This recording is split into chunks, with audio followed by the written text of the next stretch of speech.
Good morning, friends. So today we are going to start the chapter number 2, polynomials.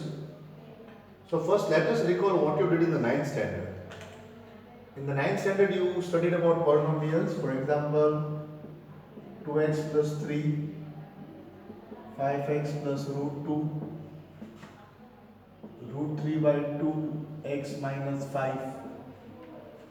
What are these polynomials? These are polynomials in one variable, which is the only variable here, x.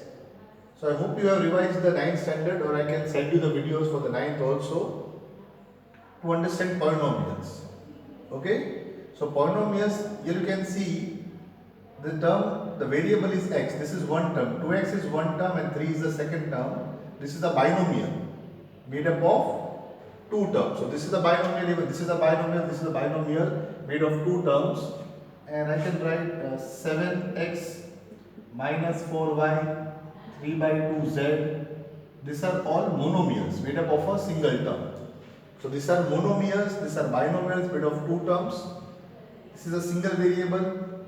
This is also single variable, single variable. This is also single variable. Only x is the variable. Here 2 is the coefficient of x. Here 5 is the coefficient of x. Here root 3 by 2 is the coefficient of x. So this is one variable. If I write x plus y equal to minus 5 or root 3x plus y equal to 4, then these are equations in how many variables? Two variables. We have got two variables here, x and y. The coefficient of x here is 1, of y is also 1. Here the coefficient of x is root 3, of y it is 1. Or we can even have polynomials like x square minus 4x plus 5.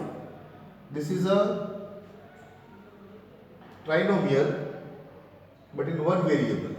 And if I write here x square minus 3xy plus 4, this is in a two variable. So you can see that is in one variable and two variable. X cube minus 3x square plus 4x minus 5, or x cube plus x square y minus 4xy square. So this is also polynomial in two variables. This is in one variable, this is in two variables. So this polynomials you have to see differently. These are binomials in a single variable. These are monomials in a single variable. These are equations in two variables. We call this equations, or I can write here, this is x plus 5 minus y and plus 4. So these are also polynomials, but here there are two variables. This is a polynomial in one variable, this is a polynomial in two variable. This is a polynomial in one variable, only x is the variable here. Here there is x and y, two variables. Okay? Now, in this polynomial, the highest power of the variable is 1. You can say it is x, means x raised to 1. So the degree of this equation is 1. Here also the power is 1. So highest power is 1. Even here the degree of the polynomial is 1. Here the highest power is 2. This is 2 and this is 1. So highest power is 2. So the degree of this equation is 2. Here this is 2, but x is 1 and y is 1. 1 plus 1 is 2. So higher power is 2. So this is degree 2. The highest power here is 3. So this is degree 3. And this is 2 plus 1, 3. 1 plus 2, 3. So this is also degree 3. Now why we do the degree? We'll see. So these are the different polynomials I have written on the board. Now we can find the value of these polynomials. We have done this in standard 9. For example, let us take a polynomial p of x, say 2x plus 3. We take the first polynomial 2x plus 3. So what is p of minus 1? So what do you do here? You put the value of x as minus 1. So 2 into minus 1 is minus 2. Minus 2 plus 3 is 1. What is p of 0? 2 of 0 plus 3. 2 zeros are 0 plus 3 is 3. What is p of 1? 1 plus 3. 2 ones are 2 plus 3, 5. Okay? Similar you can find for anyone. Suppose, but we cannot find for this one because this is two variable. So we are going to deal with polynomials and variable. Let us see this one. Let us take q of x equal to x square minus 4x plus 5. So what is q of minus 1? Minus 1 square minus 4 into minus 1 plus 5. So minus 1 also is 1. Minus 4 into minus 1 is plus 4 plus 5. The value becomes 10. Let us see r of, let us call it q only, this is q. So q of 0 will be how much? 0 square minus 4 into 0 plus 5. So we get 5. What is q of 1? Is 1 square minus 4 into 1 plus 5. So 1 minus 4 is minus 3. Minus 3 plus 5 is 2. Let me call this equation s of x. So we got x cube minus 3x square plus 4x minus 5. Same way, what is s of 0? 0 cube minus 3 0 square plus 4 into 0 minus 5 is minus 5. So we are finding the values at different places, right? Now, this was the value. Now the thing we come to is the 0. What do we come to now? Is the 0. So what do you know about the 0 of the polynomial? What does the term 0 mean? Yes? What is the meaning of the term 0? So what is the 0 for polynomial means? The value where this becomes 0 is called the 0 of the polynomial. Let us say that p of k is equal to 0. Means in this, when I put the value k, I should get the answer 0. So what is p of k? P of k is 2k plus 3. But that should be a 0. So if 2k plus 3 is equal to 0, implies 2k equal to minus 3 implies k equal to minus 3 upon 2. So this is called the 0 of a polynomial. What does 0 of a polynomial means? It is a special value where this will become 0. So I've taken k is equal to minus 3 by 2, or you can even say x equal to minus 3 by 2. So you can try it out now. If you put here x equal to minus 3 by 2, so 2 into minus 3 by 2 plus 3, 2 gets cut, minus 3 plus 3 becomes 0. This is called the 0 of the polynomial. So, because it has got a degree 1, there is only one 0 possible. So in the same way, if you do directly, what is the 0 of 5x plus root 2? The 0 will be x is equal to minus root 2 upon 5. How? The plus goes into, so what we have got here, this was a polynomial. Now to find the 0, we make it an equation. Find the value in such a way that the value of this becomes 0. So plus root 2 goes on this side, becomes minus root 2, 5 is in multiplication, comes in division. If this polynomial becomes 0, then we have x is equal to minus 5 is equal to this side becomes plus 5, 2 in division goes in multiplication, and root 3 in multiplication goes in division, so 10 by root 3. So we have found the 0. Now you can see, what does the 0 mean? Where does this value become 0? When for this polynomial x equal to minus 3 by 2, this becomes 0. For this one, x equal to minus 2 root 2 by 5. Here it is 10 by root 3. So these are the zeros of these polynomials. Now you saw, because you have got only the degree 1, only one 0 is possible for this. So if this is about a degree 2, it can have 1 or 2. Here you can see this is called a real root of the equation. This is also called a 0 or the root of the equation. Now this is a real root. So you can have real roots, sometimes you may not have real roots. Here also you will have roots, but these are two variables, so that we'll do later on.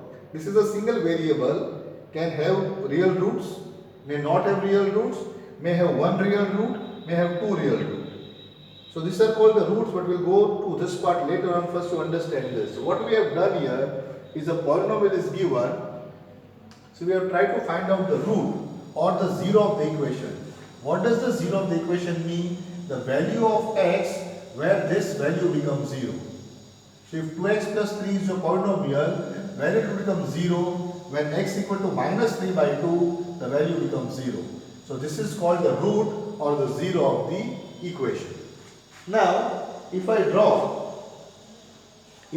the,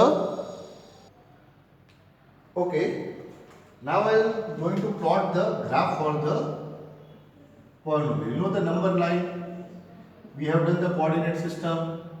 This is 0, 0, the origin, 1, 4, 5.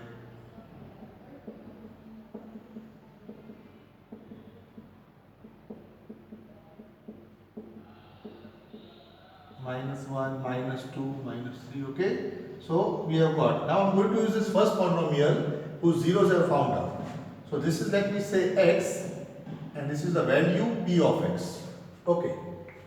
So let us see now for this equation 2x plus 3. When I put minus 1, I got the value 1. So when I put x minus 1, I got the p of x 1. When I put x equal to 0, I got the value 3. So when I put 1, I got the value 3.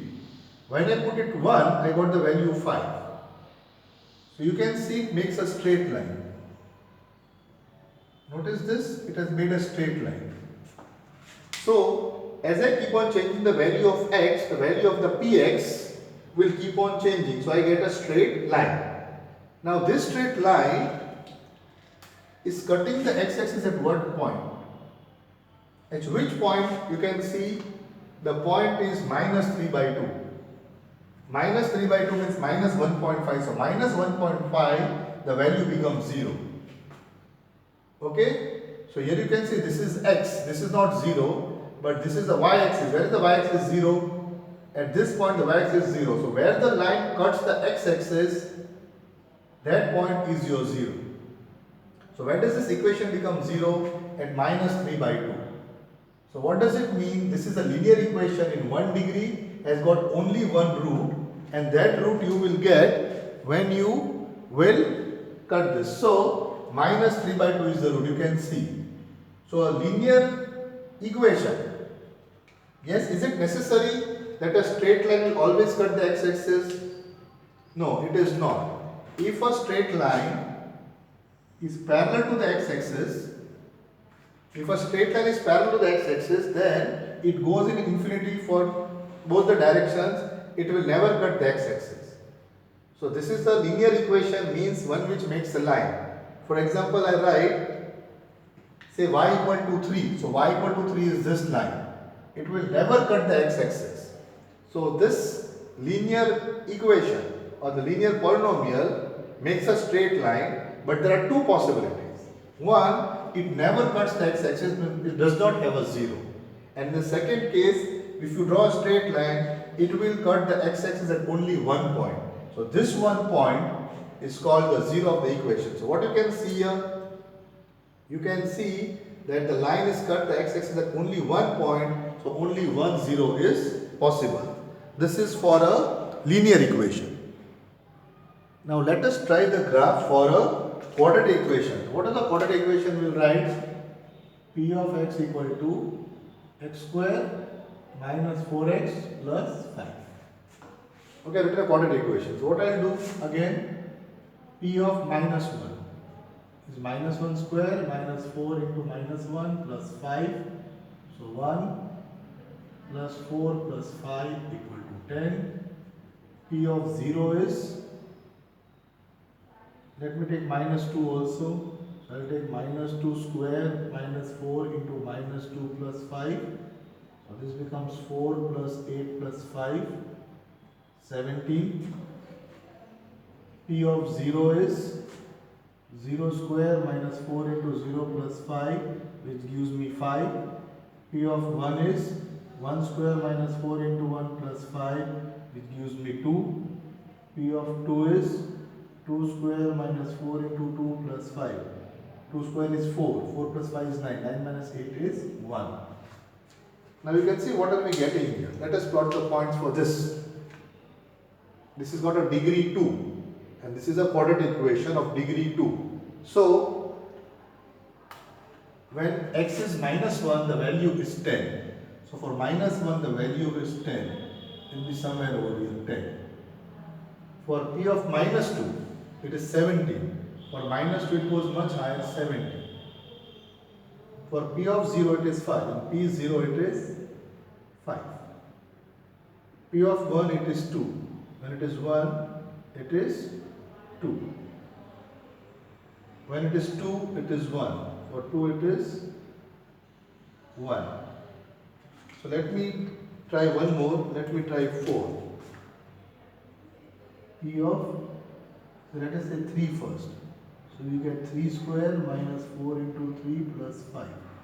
So 4 3s are 12. 3 square is 9. 9 plus 5 is 14. 14 minus 12 is 2. So again it becomes 2. Means at 3 it becomes 2 again. So here. So we are getting a graph something like this. Okay, so we got a graph something like this. So this is called plotting the graph. Now what you can see, this graph has not touched the x-axis. So this one has got no zeros at all. Now how to find whether it has got a zero or no comes in the 4th chapter.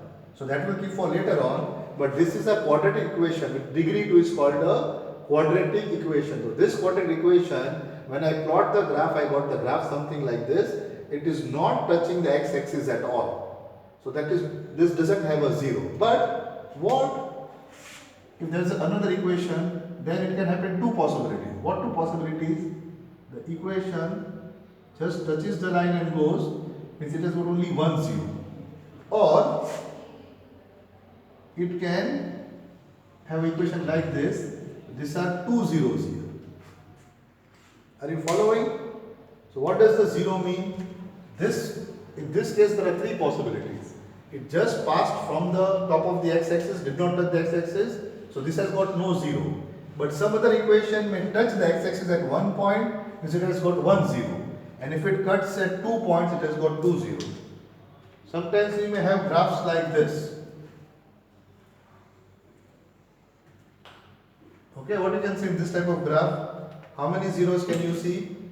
It is cutting here, so got 1 0, second 0 and 3 0. This is in the form x cube. A cubic polynomial may have 3 zeros. Means cubic polynomial may also have no zeros at all. Sometimes the cubic polynomial may just be oval. So like this. It is not touching the x-axis, so it doesn't have any zero. Sometimes it may cut at only 1 point, 1 0, sometimes at 2, sometimes at 3. So these are the graphs of quadratic equations. So linear equation has got one root, means it cuts the axis at 1 point. Quadratic equation have maximum 2 and a cubic can have maximum of 3 zeros. So this is done by looking at the graphs of the equation, but we are not going to do that continuously. Yes, we will see to it later on. Okay, let us see two examples now. Say P of x equal to x square minus 6x plus 9 and P of x equal to x square minus 5x plus 6. Okay. Now what you can see here, we have to find out where the value becomes 0. Now if you see, so you have to now remember the 9th standard, what you did in the 9th standard and why you did things in the 9th standard, now you will recall. In the 9th standard you have learned to factorize this. This is x the whole square minus 2 into x into 3 plus 3 the whole square. So what is this you have got here? You have got a square minus 2ab plus b square, that is a minus b the whole square. So x minus 3 the whole square equal to 0 means x minus 3 equal to 0 means x equal to 3. So this quadratic equation has got a degree 2, but it is only one root 3. Are you following? And this type of sums you did in the 9th standard, you did by splitting the middle term. A is 1, C is 6. So 1 into 6 is 6. What are the factors of 6? 6 into 1, minus 6 into minus 1, 2 into 3, minus 2 into minus 3. So you can see when we add them, here I get 7, here I get minus 7, here I get 5, here I get minus 5.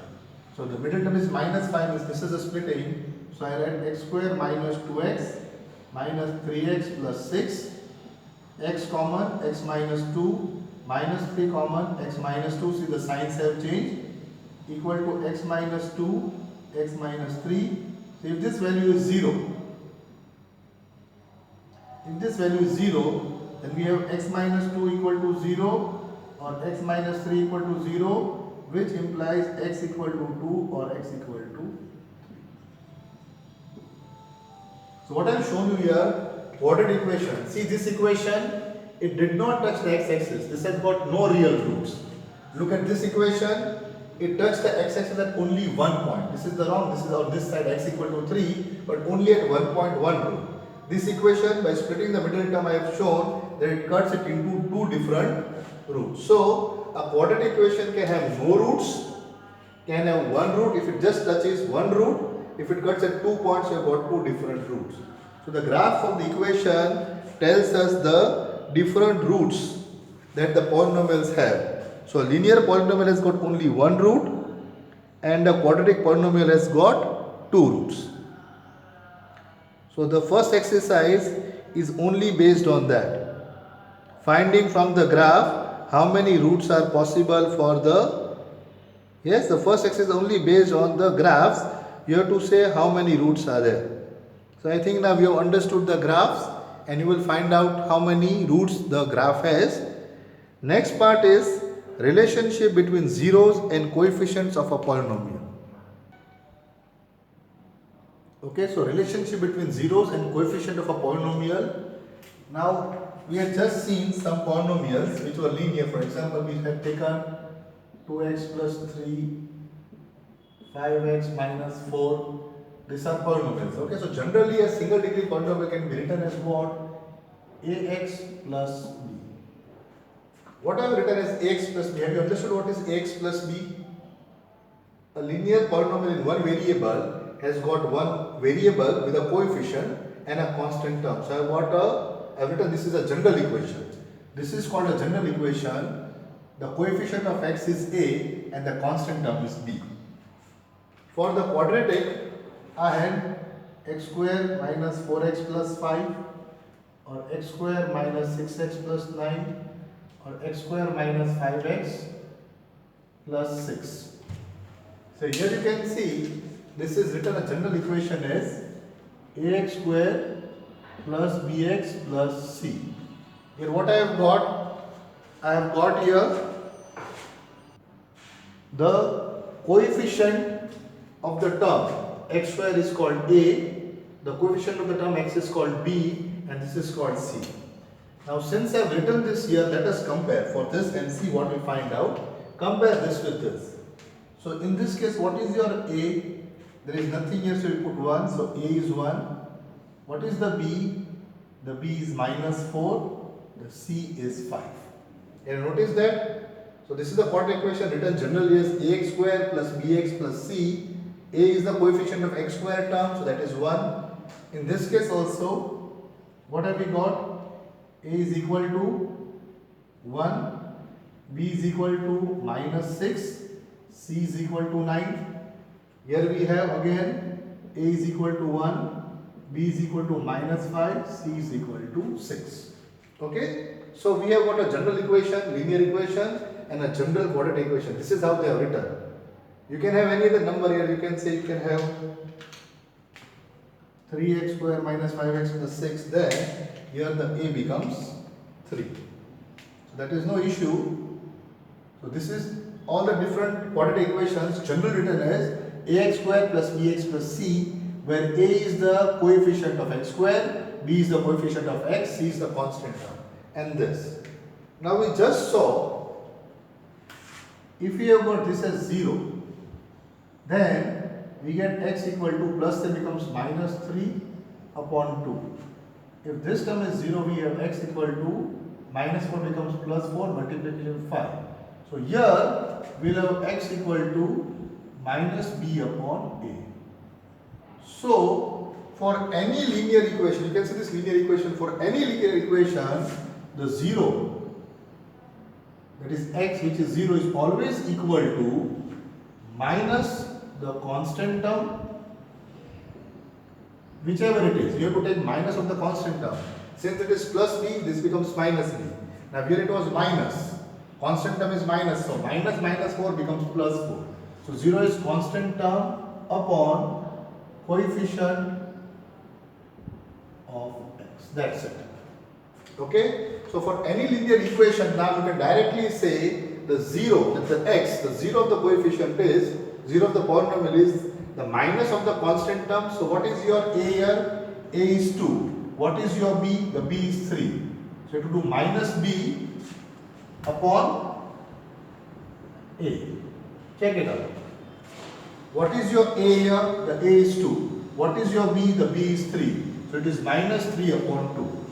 What is your A here? 5. What is your B? Minus 4. So minus 4 upon 5, that is 4 upon 5. So for Ax plus B we have got minus B upon A. So every linear equation has got the zero which is in terms of the coefficient. So if it is true here, do we have the zeros in the term of the coefficients here also? Is that any relationship between the zeros of these quadratic equations and their coefficients? That is what we have to find out now. For the first one it was simple, but now this is what we have to find out. So the equation which I have taken first here, x square minus 5x, we did previously, yes. What we had done, splitting the middle term, how we got it? X square minus 2x minus 3x plus 6, x common, x minus 2 minus 3 common, x minus 2, x minus 2 common, x minus 3. So if it is a 0, then x is equal to 2. If this is equal to a 0, then you got x equal to 2 or x is equal to 3. Now there are two roots here. Can you see these two roots? So let me call one root alpha and one root beta. Alpha and beta are the roots. Now we have to see how this alpha and beta root is connected to this. Okay, we'll see. So now I'll take this. I've got two roots. I understood a quadratic equation can have 0 roots, 1 root or 2 roots. I've taken 2 roots here. Let me call them alpha and beta. So if x is equal to 2, then x minus 2 is 0. So if alpha is 1 root, when I say x equal to alpha or x equal to beta, then we can have x minus alpha equal to 0, x minus beta equal to 0. Now I open the bracket, so I get x square minus beta x minus alpha x plus minus into minus alpha beta equal to 0, or x square minus alpha plus beta into x plus alpha beta equal to 0. So I got one equation here which I got from the roots 2 and 3. So alpha and beta, x minus x equal to alpha, x equal to beta. So x minus alpha equal to 0, x minus beta equal to 0. Multiply and got here. But how I can compare these two equations? Here it has got a coefficient, it has got no coefficient. So how can I compare these two equations? So what I am going to do is, I am going to divide everyone by a. So when I multiply by a, the a gets cut here. So I get x square plus b by a x plus c by a equal to 0. Now, can you compare these two equations? Compare. So when you will compare, what do you get? What are you getting? X square and x square are compared. Now minus alpha plus beta is equal to b upon a, or I can write alpha plus beta is minus b upon a. I will change the minus sign, and the constant term you can see alpha into beta equal to c upon a. So I am getting here The idea that how the zeros of a quadratic equation are connected. Then if you add the two zeros you got, alpha and beta, the sum of the zeros, this is the sum of the zeros, the two zeros, the sum of the zero is minus b upon a, means minus the coefficient of x upon the coefficient of x square, that is minus b upon a. So let me write alpha plus beta is what? Sum of zeros. Sum of zeros equal to minus coefficient of x upon coefficient of x square, because a is x square.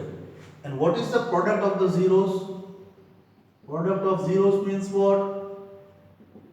C. C is a constant term, constant upon coefficient of x square. So this is the relationship that I am getting. the sum of the zeros is coefficient of x upon coefficient minus coefficient of x upon coefficient of x square and product of the zeros. Okay, for this was only for comparison. Now let us check whether we are right or not. How will we check? Alpha is 2 here and beta is 3 here. So do alpha plus beta. What is alpha plus beta? You are getting a 5. What is alpha into beta? You are getting a 6. Okay? Now alpha plus beta are getting a 5. Clear? Alpha into b are getting a 6. Now check what is minus b upon a. What is minus b upon a? So in your question, what is b? Minus 5. And what is your a1? So minus 5 upon 1 equal to 5. So did you get alpha plus beta is minus b upon a? Both are 5. And what is alpha into beta? Alpha into beta is c upon a. What is your c? 6. So what is your b upon a? 6 upon 1 equal to 6. So your alpha into beta is 6, b upon a equal to 6. So alpha beta equal to c upon a. So here we have done a quadratic equation in the form ax square plus bx plus c. We may have two zeros which are called alpha and beta. So if you add up the zeros, alpha plus beta will give you minus b upon a, means minus the coefficient of x upon coefficient of x square, and the product of the zeros alpha into beta will give us the constant term c upon coefficient of x square. So in the next exercise what you have to do is the verification. You will be given a quadratic equation. Okay? So in the next exercise what you do, let us see in brief. You are given a quadratic equation like this. Okay? So you will write down what is the a, what is the b, what is the c. Is it clear? In the first step, you will write down what is the a, what is the b, what is the c. Then by splitting the middle term, you will find out the two roots. Okay? You will find out the two roots. Now verify. How will you verify? When you add up the root alpha plus beta, you should get minus b upon a. And when you multiply alpha into beta, you should get c upon a. So this is what you do in the second exercise, is the verification. So try it out and we will continue this chapter later on. So this much is for the homework. You have to try out the sums of the first exercise and the second exercise. I am going to end here. Thank you.